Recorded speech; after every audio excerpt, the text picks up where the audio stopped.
Welcome to Ignite the podcast. Today we have the master of luxury Airbnb who has gone from 0 to 7 figures in a matter of no time. Her name is Linda Kim, and you're going to want to stay tuned for this one. Hi, Linda. How you doing? I'm amazing. Super excited to be here. We want to thank you for coming out and spending time with us. And I want to kind of, for the audience and people that don't know you, who is Linda Kim? And obviously we know that you're a master of luxury Airbnb. And tell us a little bit about yourself. Yeah, so I was pretty much born and raised in Seattle, moved to California several years ago. I was in tech 9 to 5 my whole career for over a decade and in the rat race. And I just wanted something more with my life. So during my divorce, I felt like I had so much freedom to do whatever I wanted for once that I hired a mentor for Airbnb thinking, okay, it might just be a side hustle, quickly surpassed my tech salary and then got laid off and just never went back and built my business from there. So you think question for you, when you mentioned divorce, so you think the divorce kind of pushed you to those levels, or what was that one thing that triggered, like, hey, I gotta find that side hustle, I gotta do something different? Yeah, I think I always had that in the back of my head while we were together, but because he wasn't growth minded, and obviously in your marriage you have to consider the other person, I just never went to that place on my own. So when we weren't together anymore, I just felt so free that, okay, this is the fire inside of me that was always there, and now it's coming alive. And what do I want to do with it? So then I go to Google and look up all these things of how to build wealth. I want to build wealth to have a better life for me, my family.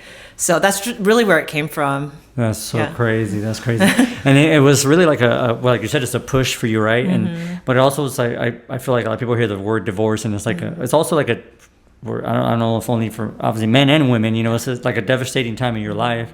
Things are falling apart in a sense, and then you get this, right? So I always tell people, like, God never makes mistakes. It's always like, one way or another, for you to actually live your purpose, right? Exactly. Yeah, I love that. Yeah. You have any children? You have any children? I have 2. You have 2 boys, girls? 2 boys. Okay, cool. And then what when you said you looked up for wealth, so wealth was obviously, there's a bunch of different things out there. People, stock trading, daily trading, so many different things out there nowadays. What led you to like kind of jump into the Airbnb thing, and how did you find that one mentor when you got started? Yeah, that's a great question, because I was looking at stocks. What do I do? Do I flip houses? Do I, there's drop shipping. There's so many different things. And then you get analysis paralysis because you're like, I don't know which one to do. Yeah. And then some people do nothing because they're like, I don't know which one. Yeah. So I was just looking at it, and something about Airbnb stood out. I don't know what it was, but I think it's because I started getting pushed mentors on Instagram. And then there's this one guy that I liked his lifestyle, and he seemed personable, and so I was like, really resonate with his lifestyle. He can travel whenever he wants.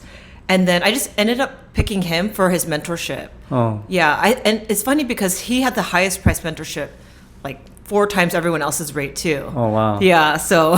But it was the person that you can relate to, someone that you felt relatable to, and then you liked the lifestyle, something that you really wanted to get into the room and find that proximity, right? Exactly. So sometimes it's not always the cost. It's just like, you know what I mean. At the end, it would have probably cost you more going through all those other mentors versus going to the one source that you related more to, huh? 100%. Yeah. Because the other ones I think were kind of grouped too. I felt like I don't want to get lost in the crowd, or is there enough quality there? I wasn't really convinced. Yeah, a lot of people think that's what's happening nowadays here in 2026. It's like people are no longer like, they can't just trust anybody, right? There's so many people out there, so many different things, which is great that you answered that. Like, it's kind of doing a little bit more research and finding out who you're more relatable to, who you can relate and lives the lifestyle that you want to live, and then it's finding that one person, right? And it might not be the least expensive mentor that you can find out there, but that's the point. Like, you get what you pay, right? Exactly. And then now you're living the lifestyle yourself. Yeah. So it's a side hustle before it becomes your full hustle, right?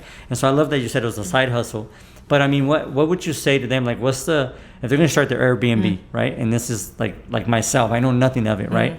And I'm just like, I want to, what do I need to really know, right? The top 5 things that I need to know to just say, hey, I'm going to just do it. Like, what are the 5 things should I be looking for an app to use? Should I be looking for a certain type of property or certain type of state? Yeah. See, well, the way you start is that I do arbitrage. So I'm renting properties from landlords instead of doing like a 20% down to buy a home. So what is that? Yeah. Okay, so it's like we're going to jump to a couple things back and forth, but I want to know about that too. Like, So you don't own the properties. So do you like rent the properties? Yes. So you have a lease with the landlord? Yeah, or? exactly. Okay. Yeah. And on that lease, they have to. Do you have to like have a disclaimer and let them know that you're going to be doing an Airbnb with their property, or you don't have to tell them? Well, some people might not tell them, but I do. So there's a whole pitch around how do you do that. You have to pitch and negotiate to the landlord. Okay, yeah. Before you actually going to the actual lease with them. Yeah, exactly. Okay, yeah. so that's something that obviously you learned and then you coach yourself now is how to pitch the landlord to accept you. And what do you find about that? Like, do you find that it lets you sleep at night, or like just feels better to let them know ahead of time, or is it's because of litigation that may happen if you don't tell them? What draws you to to be straight up with them at first? Yeah, I think it's both of it, because if they don't know, you're going to eventually get caught at some point, and then your whole business is gone in that house. Yeah. So I think it's just better to let them know ahead of time, because every landlord I have, they renewed their lease even for like 3 years now. So I realized a lot of landlords actually like it because you're taking care of their house. So that makes it easier to pitch and just be upfront about it. Oh, cool. Yeah. And by taking care of it means what? Like you're taking charge of like what, furniture, and like anything goes wrong in the place, you fix it, or Exactly. Yeah? So it's almost like property management, but they're not paying for property management because it's always clean and well kept. Like it's staged all the time, and because your business relies on that. So then the landlord really likes that, and they're passive, knowing that their place is always in really great condition. Looking immaculate versus you just have like a Section 8 person come in and tear up your walls and your restrooms and plumbing and everything, right? Exactly. And then I get it. Punching holes everywhere. Yeah, and then what's crazy is that so you don't have to necessarily, like, again, you're getting started, you want to do Airbnb, you don't have to buy a house, or you don't have to buy the property. You can actually get into a lease and then use that lease to double up your money, triple up your money, right? Exactly. And let's keep it simple. Let's just say doubling your money instead of, because people are like, I want to make $1 million in one house. But you double up your income, right? If your rent's $1,000, you can make another $1,000 and it pays for itself and you make money. Exactly. You profit way faster than long term, and then you take that money and get another one. And especially if you're getting started with low capital, super easy way to get into real estate and build wealth. So if you want to start purchasing, you can start like that, take the money and then start purchasing. Wow, that's crazy. Yeah, you build up that money that you need, right? The reserves, and then now you can actually put down the 20%, 5%, 10% to get property, which I'm pretty sure is your next goal, right? To kind of start racking up the portfolio and owning it. And then, but you know what's crazy is I love that because you don't have to, again, come up with a lot of money. So you don't need a lot of money to do that, right? Or do you? What about the furniture and all that stuff? Yeah. What route would you take? Is that where you need like credit cards or something? Yeah. Or? So a lot of people do, if they don't have a lot of capital, they will put everything on credit. Okay. And then you make the money back so fast, and then they just pay that down. Yeah. Within like 6 months or 4 months. Oh, cool. Yeah. So like whatever money's coming in, it's like a business, obviously. So whatever money's coming in, you pay off your debt, and then you pay off that. You get a card for 24 months or 12 months with Ashley's or any of these furniture stores, and then you have it pay itself through the tenants in a sense. Yeah, exactly. Is that what they're considered? Like they're considered tenants, right? Or your Airbnb? Yeah, the guests. The guests? Yeah. Well, your guests are tenants. Yeah. So once you pay the furniture down, you don't have a big down payment, so you're profiting right after the furniture's paid off. Done. Yeah. Wow. Yeah. And how? I mean, what are obviously those are some of the pros, right? And then like, so one of the things is that you can buy without having to obviously buy the property. Second of all, you can get the furniture without needing money because you can go get credit. So you will need credit, but you can get furniture on credit, right? And then you don't have to pay zero interest if you can get a 12-month or 24-month deal. And then living space is another one, right? Throwing a couple names out there for people. And then what's the next thing? Like what about location? Is that important? Oh, location's everything. Location and design. Yeah, so there's a way that you have to research your location to make sure it's going to be profitable before you go there and look for your properties. Is there like apps or like somewhere that I mean, obviously you can tell people and it doesn't mean they're going to go and do it, but is there like an app or like a website or somewhere that people can actually see? Because I know there's a one that I know of. I don't know the name. I went blank right now, but there's an Airbnb site where you can actually see what they're going for in that area. So then when you're purchasing the property, you can see if it could be an Airbnb and what it would generate. Yeah. It's off of my head, but we can find that out and find out what the name of that is. Yeah, the one I know is AirDNA. Yeah, that's it. Okay, that's it. Perfect. There you go. See? So, AirDNA, and it kind of tells you what they're going for in that area, and then you see if it makes sense, right, when you're purchasing the property. Exactly. So, is that the same one that you kind of used when you're looking? And what about, because I know a lot of regulations have changed, But I don't want to keep jumping all over the place. Let's go back to the things that they need. So location is important, just like real estate and anything, right? Location. Exactly. And then what would be like the last thing that, I mean, is it, now that regulations and everything, is there something they should be looking for that can make or break them if they're beginning to start it? Because I would hate for somebody to make the investment and say, hey, well, Linda and Diego said this, and and then it doesn't work out. Is there one other thing could keep them from actually building in that one area? Because location is one thing. They got the furniture, they got the lease, right? They got the lease together with it. Is that pretty much it, or is there anything else that they should look out for? Yeah, I would say design, because a lot of people that are not successful, I think it's the design. Because some of my properties are not super fancy. They don't have pools or anything, but I charge some of the highest rates in those cities. And the only thing I can think of was the design. So you mean by design, you mean interior design? Yes. Okay, because I'm like, okay, it's not architectural design. You have to Yeah. knock down walls and rebuild the place. Yeah. No, it's just like the actual furniture and how the place is furnished. Yeah, interior design. Interior Yeah, design. yeah. Now, I'm horrible at that. I'm a dude. I mean, I'm sure a lot of dudes watching, they're horrible at it as well. So how do you have to be an expert at design or? No, so a lot of people, I actually design other people's Airbnbs too, and a lot of them are men. So I think it's, See, I speak nothing but facts. Yeah. So you could always hire someone. You could do it on your own too, but you're just risking that it might not do as well if you don't know what you're doing. Especially if you already know how to do it because you're making more money by doing that. You just said like they don't have amenities, but just it's the way the place looks. The people want to go and stay there, right? Exactly. I love that. Yeah. I love that. Yeah, because they're really just shopping. It's like a storefront. So they're just gonna buy whatever looks the best. Yeah. So yeah. So being that you obviously went from being a married housewife, right, and then you worked in corporate America. Yeah, tech. Yeah. Yeah, on tech, and then obviously you had your children. Like, what would you say to like a single mother or someone that's possibly going through this, this stage of their life, and they're like, there's like, what am I going to do? This obviously worked for you. You've been able to create 7 figures out of this.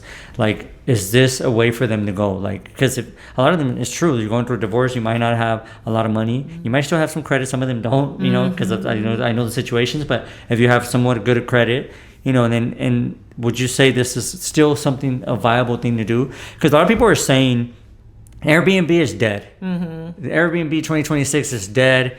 It's no longer going to live. Find something else to do. And I can name a bunch of things that people say to go do. What's your thought on that? I know exactly what you're talking about. And so they said that Airbnb made $90 billion last year in bookings in just the US.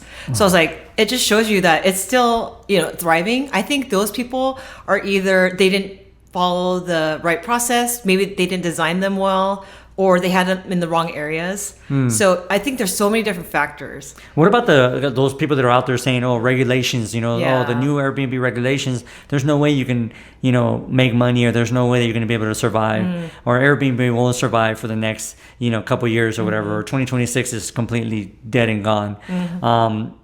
What do you, I mean, you know the regulations, obviously you follow this is what you do. So how, do you see anything really impactful, or are these just people trying to scare people to go and do, like, hey, come do what I do?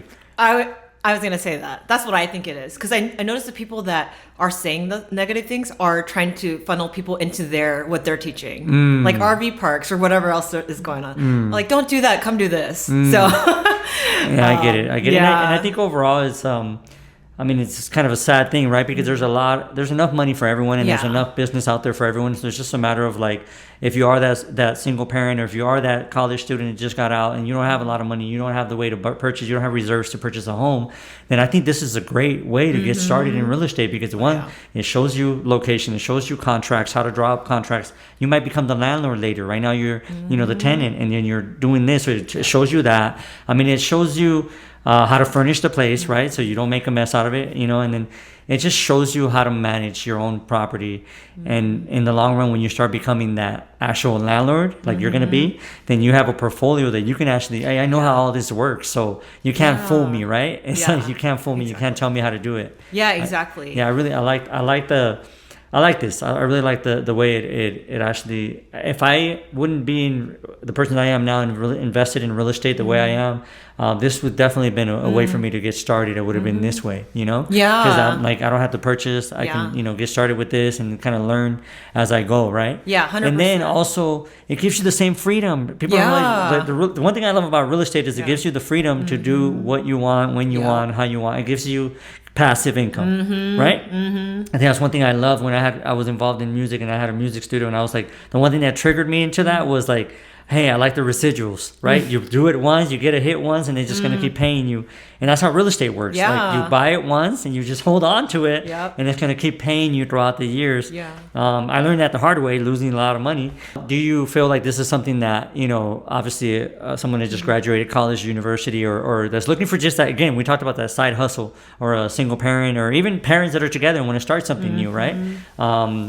Would you say this is something that they can do? 100%. Anybody can do it. And some of my coaching clients are divorced and they're trying to build their own financial freedom. They did maybe Hold on, let me interrupt you there. We're not saying go get divorced so you can start your Airbnb. We're saying like you can definitely do Airbnb. Like if you feel like you're at the bottom of your life, you know, this is an option, right? Definitely. So we're saying, Yeah, because a lot of, you know, let's say you go through a divorce and maybe you didn't have your own career. And so I have clients like that. They feel like, what do I do now? And you don't want to go back to school and get a degree and figure that out. You can just learn Airbnb and go get a house and start making money. And you don't need a real estate, you know, license. You don't need anything. And married couple, yes. I've actually had married couples coach together. I'll coach them together, and they're both in a 9-to-5 wanting to leave. And they do it as a side hustle, right? Yeah. So one thing to know, guys, is it's a side hustle. You want to do it. You want to start it off as a side hustle. If you're currently working, don't quit your day job, because you're just going to put more pressure on yourself, and then you can start doing this Airbnb. Exactly, stuff. and you can use that money to scale too, that you're making at your 9-to-5. No, Linda, we talked about what is it? what was it called? AirDNA. AirDNA. Yeah. What other apps can they find on their phone that may be easier for them? Because a lot of obviously youngsters out there, they want to see, they don't go on their computer, they want to go on their phone and kind of find something. Would you say that's one of the best ones, or is there any other apps that they can look for location?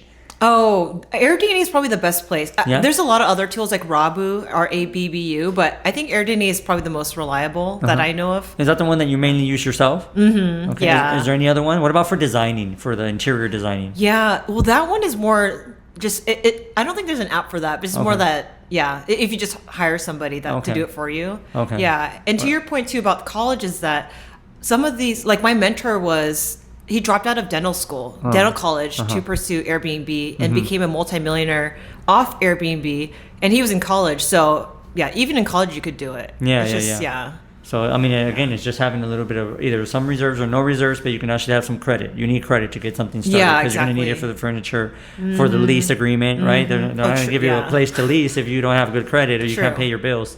But something to consider for you guys. And then I mean, obviously, we didn't talk about your ethnicity. What's your ethnicity? How were you raised? I know you said you were out of Seattle. Yeah. I'm a 49er fan. I'm not a big Seattle fan. But I'm just kidding. But I am a 49er fan. But what do you? I mean, obviously you're out of Seattle. But what's your background or your family, or where are they from? Yeah. So I'm Korean. My parents were born in Korea. Okay. So, and then they moved over right before I was born. Okay. Do you speak the language? I did when I was little, but not so much growing up. No, so you can't say hi or bye to me? I can. Okay. Yeah, the more basic stuff I can still Okay, remember. well, shoot, tell me something. What about money? Like, let's make some money. Shoot. Oh, I caught her. See? She's Americanized now. So, okay, just say hi and bye. Okay, annyeong. Annyeong is like hi. Okay. And then it's actually the same. Is it? Yeah. Okay. All right. So, and then how about your faith? I mean, was it a bit different with your parents, or are they Catholic based, or I don't really know what goes down in Korea like that. Yeah. So a lot of Koreans are actually Christian. So I grew up Christian Okay. ever since I was little. Okay. And I feel like that was the one thing that really got me through the hard times, because my parents went through a divorce too, and Oh, wow. I lost my sense of identity, and my dad wasn't really around much. So I always felt like that was the one thing that always kind of kept hope for myself. Yeah. Yeah, your faith. Yeah, exactly. Yeah. Yeah. That's dope. I mean, I'm obviously I'm a big advocate, and I'm always talking about faith. I mean, I just went through a crazy surgery, but I think overall it's like my thing too is like without Jesus, without God, there's just no way I can, move forward. And then there's a lot of times where I feel like I am, or I'm under, I have it under control. I'm on top of the world, and then boom, hey, calm down now. I'm still your maker, and then I get reminded, right? Yeah. So. Yeah, I think overall that's a big, like you just mentioned right now, it plays a big a big part of your life when you're going through struggles and challenges. And you found Airbnb, but at the end of the day, God helped you find your identity again and find yourself and your purpose and kind of move forward, right? Yeah, because even when I was in my marriage or I felt stuck, because it was a pretty rocky marriage, I always felt like that was the one thing that I was like, okay, I'm going to trust why this is happening. I don't know why. And it was so hard, but I was like, there's got to be a purpose for this. And I don't know why I felt like one day I'm going to tell my story. But I never thought I would be out of the marriage. I was in a 9-to-5. I don't know where that came from. So now that we're speaking together this weekend, it's like so crazy that how that all came together. Yeah. Right? I always like to say God makes no mistakes, and it's like everything that you think is like, the Spirit is going to tell you and lead you to where it's going to happen. Yeah. And when it comes through, like we just talked about earlier off air, like it's just things happen and you're just like, whoa, we end up in the same room, or you end up in places that you would never thought of. Oh my God. And speaking of the same rooms, because you are focusing a lot on proximity. Yeah. And I saw that I'm a huge Laker fan. Also, you see my Kobe. I'm a big Kobe fan, and you see.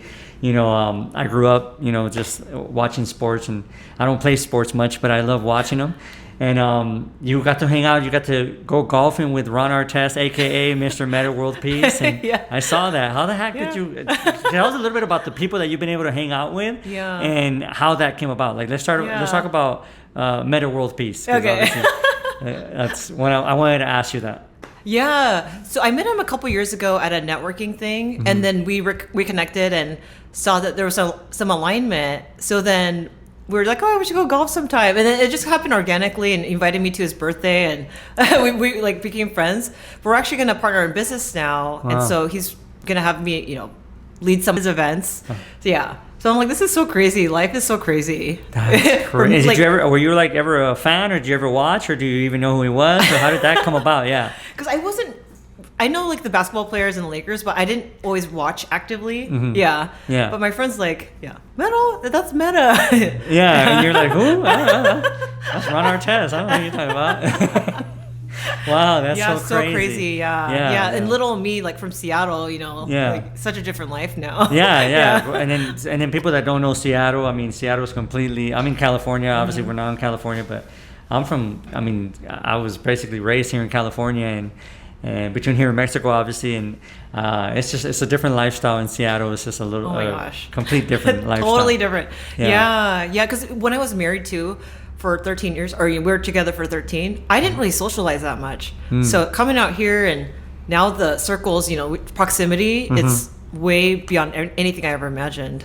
It's like, it's crazy you say that, because when I was in Seattle and back in the days, and we went to a game, the 49ers against the Seahawks, and I think it was a playoff game or something. We went out there, and you're right. Like I'm the only guy walking into a Seattle's bar. Like it was they're like main Seattle's bar. Everybody's dressed Seattle down. I'm like 49er coming in. I remember Rebecca was when we walked in. She was, rooting for Seattle at that time. But that's crazy. Like walking in, and it's just like you bring the California lifestyle. Loud and rowdy, and just everybody started having fun. And it was definitely good people. Good people in Seattle. They're good people. It was fun. I don't know that I would live there. Me too. With the rain and everything. I love California. You can't beat this weather in California. Yeah. You just can't. And speaking of that, like how difficult is it to do Airbnb here in California? Is it like too difficult, too pricey? Would you say, hey, get started out here, or no, try to look somewhere else? What's your thought on that? Because you own Airbnbs in different states. Yeah, so I started in California, and it does amazing in California. Okay. So there's places that you can do it where it's legal. Okay. But obviously there's cities where it's not legal and people would do it anyway. It's just a matter of taking a risk, but yeah. But you would suggest not to do that. You would be like, no, just find the legal place. But what about the cost? I mean, is that really for someone more advanced to get into California, or what's your thought on that? I don't think the cost is too bad just because you're renting. Okay. So I guess that's another perk of arbitrage, because you're just renting it. So you make so much back because it's California that it makes it worth it. But again, the location matters, right? Yeah. It's depending on where the Airbnb is going to be at, right? Exactly. You can't just like go and I don't know, anywhere in LA and think, I'm gonna just kill it here. Yeah, you don't go to Skid Row and like find a house. Yeah, right. Right. So it matters as far as the location in California. Yeah, exactly. So when you say arbitrage, so you should once you do the numbers, so the rent is kind of like interest for an investor, right? Like myself, like I'm not looking at interest. Oh, the interests are so high or so low, or because I'm just looking at the overall payment and how much I can make, on the property, right? Overall. So it's the same thing with the rent, right? For you guys, it's like you just find a good rent and then make sure that you can double that rent, on your that you're making income, passive income, and then you're good to go, right? Yeah, 100%. You want to target at least double the rent on average. Okay. So if you rent for $4,000, you want to profit at least $4,000 on average. Okay, yeah, okay. per So you do want property. to double up. Yeah. Yeah. See, like Nipsey always said, you got to double up your money. And so that's important, for me. It's like I always tell people, like, hey, stop focusing on trying to do too much. Just like if you own 2 properties, let's get to 4, right? If you own 4, let's get to 8. Like instead of trying to get to 100 or, I saw this person saying they should only do 20 or 80 or 100 units or apartments or like, just relax and just get to one property and let's get you to a second one. Yeah. Yeah. And to your point too, I think some people, I noticed the ones that didn't do so well also did maybe apartments, and they might say, oh, I have 50 units but that's different than doing one luxury house. You make a lot off doing one luxury house versus like a bunch of little ones. Apartments. Yeah. I got you. So you can, I got like 50 Airbnbs, but that one luxury property can make you more. Yeah. Wow. Yeah. Yeah. And so that when you say luxury, is that like, are we talking like Hollywood? Are we talking like, I don't know, in Tennessee, would that be Nashville? Or what's luxury considered luxury? Yeah, I guess it's different tiers, but even single family, as in maybe it's a 5-bedroom single family, those do really well. The more bedrooms, the more money you make. Oh, why is that? Is that because people get to bring more family with them, or? Yeah, and it's harder to find bigger homes. So I have one in Texas, and it's one of the highest booked because it's 5 bedrooms. Oh, wow. There's barely any in that area. But let's clarify, what part of Texas? Houston. Okay, so it's not even like anywhere fancy. I mean, it's not, right? Yeah. But that's what I want people to hear, because it's like they're thinking like, we're out in Texas, like I'm not gonna go to Dallas and I can't, I can't cut it, so Arlington or whatever. I'm sure so it's not like it's like in Malibu. It's right, right. So when you say luxury Airbnb, it doesn't necessarily need to be Malibu or Beverly Hills or Dallas or Arlington next to the Dallas Cowboy Stadium or anything like that. It doesn't need to be that, right? Yeah, and there's also ultra luxury, obviously, where it's a mansion. My mentor does mansions and huge houses. Oh wow! But so should I move out and maybe make some killing? I'll make a killing here. You could. But okay, I get it. So let's kind of cover some other things real quick. I want to make sure that people get as much value off of this podcast, just because not only do we want to talk about faith, obviously God, and I always say Jesus is the name that will either offend you or it'll change your life. So you gotta take it one way or the other. And then we want to talk about igniting, and you just talked about that. I love that you said that with that, that's how you found that fire inside of you that woke up and it was kind of dying out in the middle of the wrong marriage, which is why it's important to know who you're marrying, guys, and make sure that you're marrying the right person and that you don't just assume. But you know what? It's marriage takes 2, right? It's always the case. It takes 2 people to tango, to fight for it. What is so when it comes to Airbnb, I think you just said it already, the ROI, like to get the wow factor, the thing that's going to make you the most is going to be really for you has been the furniture, really the setting or the staging of the place, right? That it just looks immaculate and people just want to rent it because, man, I don't even live in a place like that. It's like it creates a lifestyle overnight. Does that make sense, right? Oh, yeah. And I heard this saying once, and it's true. They're like, I don't want to go pay to stay somewhere that's not as nice as my own place, as my own house. 100%. Yeah. Like ourselves. Like we want to go. We got a place in Airbnb. And I'm sorry, we got on Airbnb. We got a place on our Airbnb when we went to Palm Springs, and we went to the movie district, which is, I don't know if you're familiar, but the movie district is like where they used to do film movies and stuff. And so the neighborhood is really, really nice. And so we ended up getting a place there, and of course that's the one thing we look for is like how is it furnished, and like the pool site, everything. Like we just looked at everything, because you don't want to leave home and then go to a worse place. You want to leave home and go to a better place or as good as your home, right? Yeah. And so for us it was important, like, hey, we want to go there, and I loved it. And I was like, for me, it was like everything was labeled. Everything was kind of like, this is where things are at. Here's a binder, so if you want to find location, like it really kind of, the host really went above and beyond. And we had another one that we got over in Baja. It was obviously these are bigger estates, not your average Airbnbs, right? These are probably the ones you just mentioned, like the big luxury ones. And it was this estate was 4 stories high. And so it was like a different home in each story. Wow. And it was like, you just like walk into one is a different style of living. You go to a different style. And it was just like 4 different styles. Wow. And then it was amazing. We loved it. And, you know, like having the spa with the ocean view. And it was just like, you would never think in Baja you're going to find something like that. But that was our thing, was like, hey, if I'm going to spend this kind of money, right, instead of going to a hotel, right, I'd rather go to this Airbnb that's going to give me this, you know, this sense of a lifestyle for the weekend, the week, however long you're staying. Yeah. So you are buying into a lifestyle. Yeah.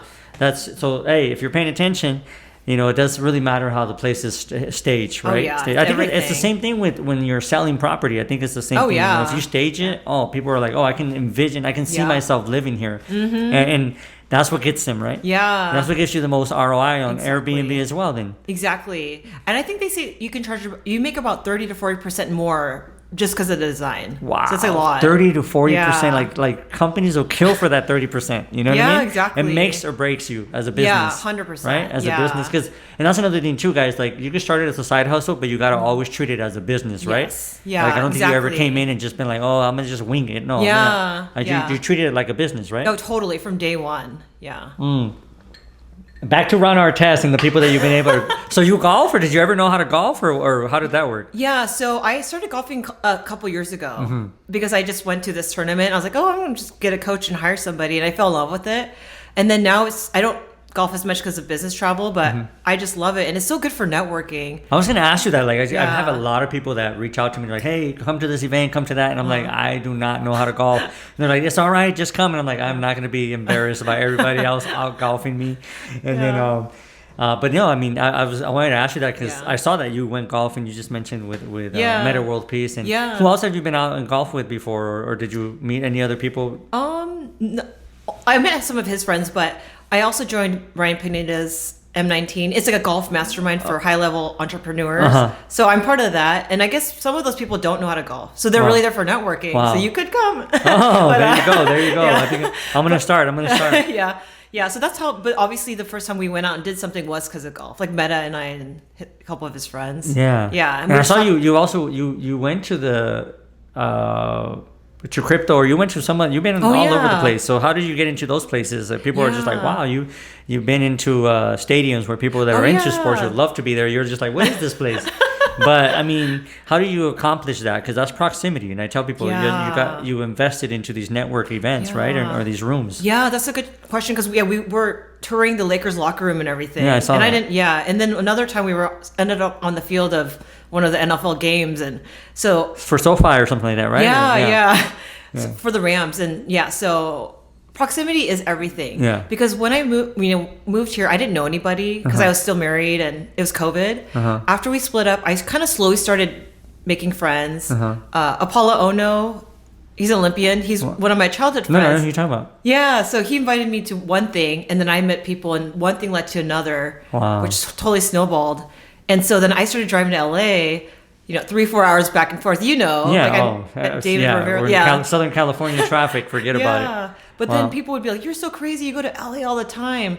But in my head, I was like, there's a lot of ROI in this because I'm not just going to party. I'm just going to be around. Yeah. And it totally paid off because I would have never met Meta or any of these people. That's right. And so proximity is everything. So so like women out there, like you can truly empower yourself like by just showing up. Yeah. And you don't necessarily have to be, drinking and getting all messed up, and really like just show up with intention and just network and one thing leads to another. And people can, people don't realize that, high level individuals, we can tell when someone's being authentic, when someone's really there, like to, you know what I mean? Like what you bring to the table versus like, you're just coming here to like, see what you can take from me. Right. And that's very important. Yeah. You can feel the energy of that person right away. Yeah.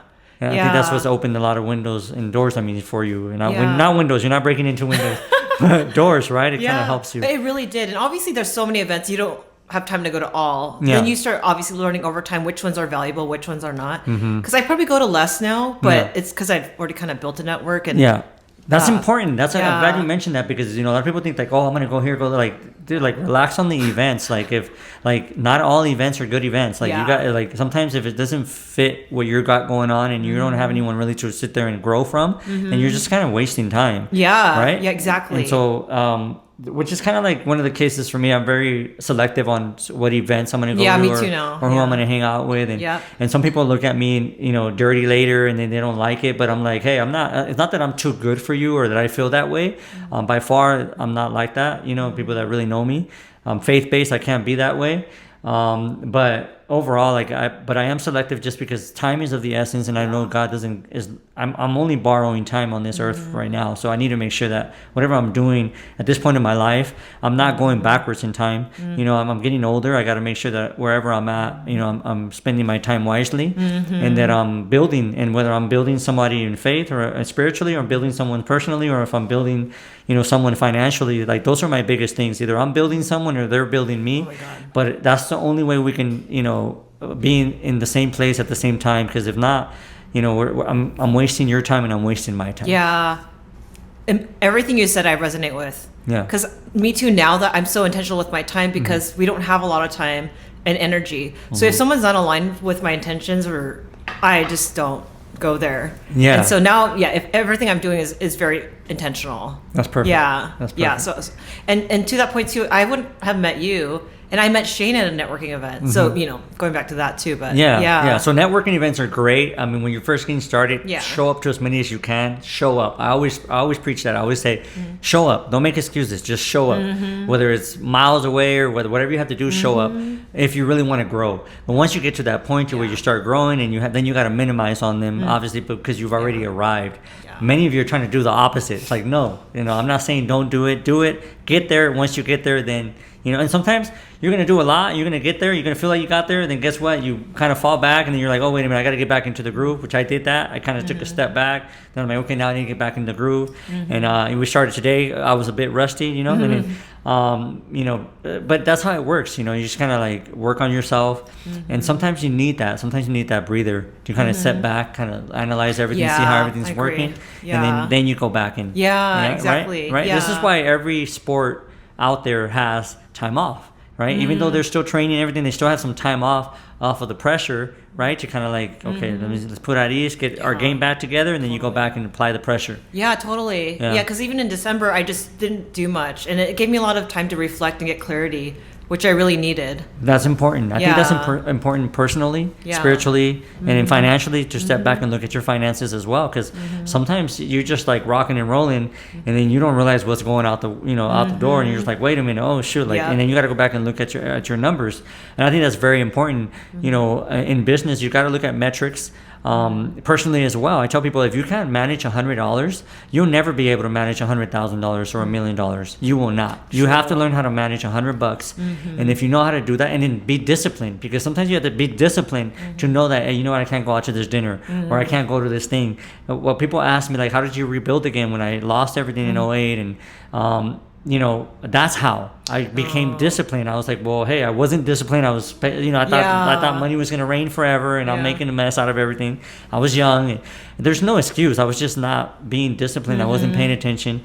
And now that's when I learned how metrics are so important in business and in everything. And even now, if I see my businesses start falling, I don't blame everyone else. I look at myself, right? And I go, okay, well, obviously things are not, I didn't look at them early enough. I need to detect them early enough.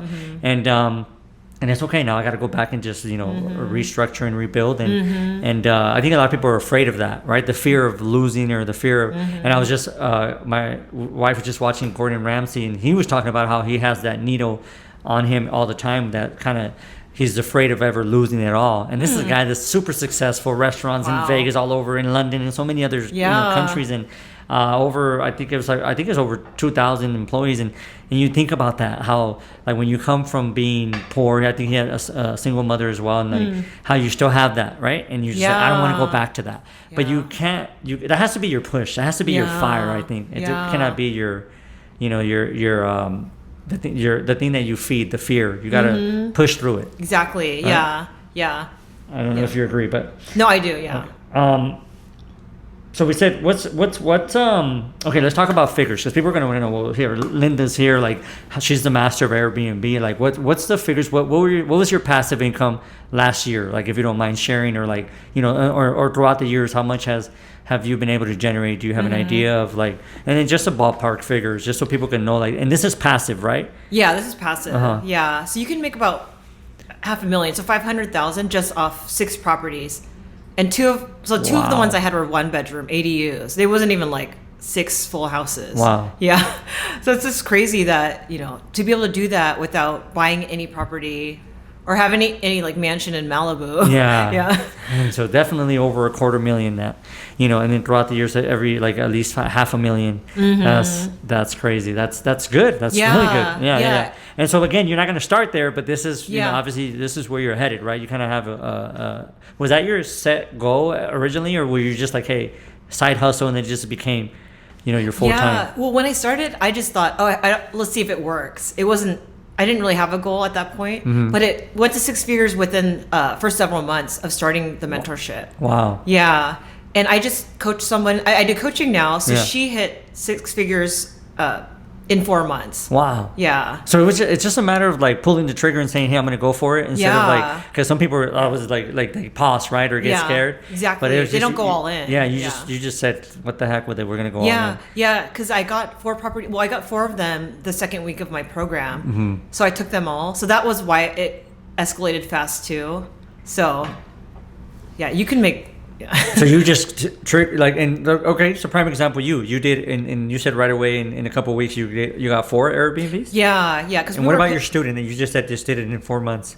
Yes. Yeah, they did in 4 months, which is fast too. They're your both husband and wife, or? This is actually a stay-at-home mom. Oh wow. She didn't work she had 5. They have 5 kids. Wow. She didn't work for a long time. Okay. And then she's like, did the program and got her properties. She actually, I think, DSCR loaned one of them, arbitrage, and then. Yeah. Wow. Yeah. And then she just hit 6 figures in 4 months. Yeah, she's like, $104,000 in bookings. Wow. And then, And how many properties? Just 3. One? 3? Yeah. Wow. Yeah. So you can make 6 figures fast with this. Yeah. Yeah. There you go. There you go, guys. I mean, that's crazy. That's crazy. And so those of you that are thinking that Airbnb is dead, you know what I mean? It's not. I mean, there's enough business out there for everyone. It's just a matter of like what fits you, right? And what kind of what you want, what kind of lifestyle you want. Is this something that you're looking for, you're seeking? If you don't like it, I'm gonna tell you, like, you're not gonna do it. You're gonna hate it. You're gonna hate life, because you're not gonna, like, some people they're not good with managing people, or they're not good. I mean, do you still have to manage staff, or how do you work that? Yeah, so in the first year I messaged people myself. I kind of liked it just because I had to learn everything. But now I have virtual assistants, so that's why it's only like 2 to 3 hours a week of work. What about the cleaning of the places though? Yeah. Like, because I don't want to clean anybody's place. Oh yeah, I've never. Oh, you never? Yeah, so I just have set cleaners for each city. Okay. So they go and do it like. Do you use automatic. a certain app for that, or you do use Yeah. like certain apps for that? Like, can you just give us one so we know, like? Yeah, so I use Hospitable. Hospitable, it's a platform. Okay. But the virtual assistant will communicate with the guests, and then so I'm not messaging people at midnight, and then the cleaners will get notices when there's bookings. What's so good about Hospitable? Yeah. Or whatever that? What do they do a background check, or make sure they don't rob your people, or what's good about that? Is it an app, or what is it? Yeah, it's like a property management platform. Okay. There's other ones like Guesty, Hospitable. There's multiple. It just manages, automated messages when they check in, or it sends cleaners messages when there's a reservation. Everything's done on there. And so the cleaners already have background checks and all that stuff, so that everything. What I'm saying is, because you don't want to show up at your house now, your Airbnb is empty, you have no furniture, because they took off with everything. That's true.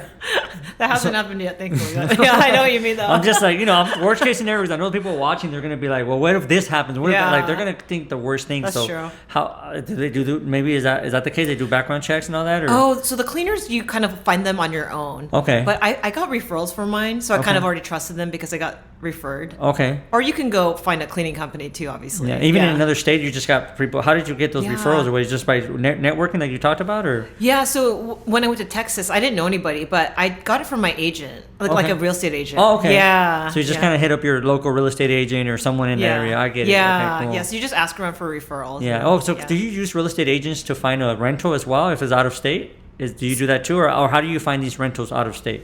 Yeah, so in the beginning I did California, but I just called around on my own. Okay. And then I never used an agent until like few years in. Okay. But What's the pros and cons Yeah. about using an agent? Yeah. What's the pros and cons about using an agent? because they don't know how to pitch. You don't know what they're telling the landlord exactly. Okay, So that you might not get the deal if they don't say it the right way. Okay. Because there's a whole strategy behind it. Okay. Yeah. Yeah. So they might be like, oh, they're not interested. But Oh, then maybe they God. didn't say the right thing. So you got to make sure you got the right middle person, right? Which is Yeah. the right agent. If not, don't even deal with the agent because they're going to throw off your pitch. Exactly. Yeah, Yeah. so say no to agents. No, I'm just playing. No to real estate agents. I like to always ask guests that come on Ignite the podcast. That's why it's called Ignite. If you notice, it has a Y on it because it's a why. Like, what's your purpose? What's your why? You know, for me, throughout the years, has always changed. So I was like, what keeps you going? What keeps you ignited? What keeps that fire going for you right now? Because you mentioned, obviously, through the divorce and after that, like what, you know, ended up sparking that fire. But how do you keep that going? Because right now, Yeah. obviously, you're still pushing. You're going to be sharing stages with me in this coming up event at the Atlanta real estate conference. So what keeps you pushing? I love that question because when I joined my mentorship, that was the question. What is your why? And so I said, what I said then, it applies now. I said that I wanted to be a good example for my kids and for them to look up to me. So I make choices that, you know, they're going to be influenced by everything that I do. And it's going to be generational where they see me doing something, they're going to be passing it on for hundreds of years. So that keeps me going. That keeps me fired up. And also just, I think, building the life that I'm proud of and where I can be free and do what I want and travel the world and just give back. And yeah. And everything that happens, like speaking with you and all that stuff makes me feel so like alive. And this is my purpose, I feel like. So that keeps me going. Like, I want more of that. Yeah. It makes you feel, well, yeah, like you're living your purpose, right? Like you're Yeah. serving what you're supposed to be doing. Yeah. I mean, we live a life of servitude. I think people don't realize that. Like, not serve yourself, but serving others. And then it just builds you up to where you're at, right? Yeah. That's exactly. crazy. Congratulations. I knew, obviously, since we met, you know, the growth and everything where you're at right now. I think it's amazing, kind of like how things, again, it's just a showing up purpose. At first, you were showing up everywhere. You were everywhere. I think Shane talks about that. You were just showing up everywhere. And then you just now have, you know, kind of seen where I come from. Because I think a lot of times it's like, oh, Diego doesn't want to talk to anybody. But I think overall, it's just kind of like how I'm selective and why I'm selective. So it's good to hear that. And then, where can people find you? I mean, obviously you're mastering Airbnb. You know how to, you know, get these places set up and staged right. You know, and you know the whole game, right? So where can people find you? Can you share with them you could share with them your IG and I mean, if you have any YouTube or anything else, where can people find you? And what do you do? Obviously, you're still coaching now, right? Yeah. So I have a coaching program. It's BNB Mastery Society. So it's bnbmasterysociety.com for my coaching info. And I also have Instagram, which is Linda Kim, Linda with 2 I's, because I didn't get the one eye yet. And then, yeah, I'm on YouTube and everything's on there. So, yeah. Cool. All right. So this is about pretty much the ending of the podcast, and I want to appreciate everyone for staying on. If you stayed on, go back, take notes, look at your notes. This is where you get yourself started. Ignite the fire. Let's go.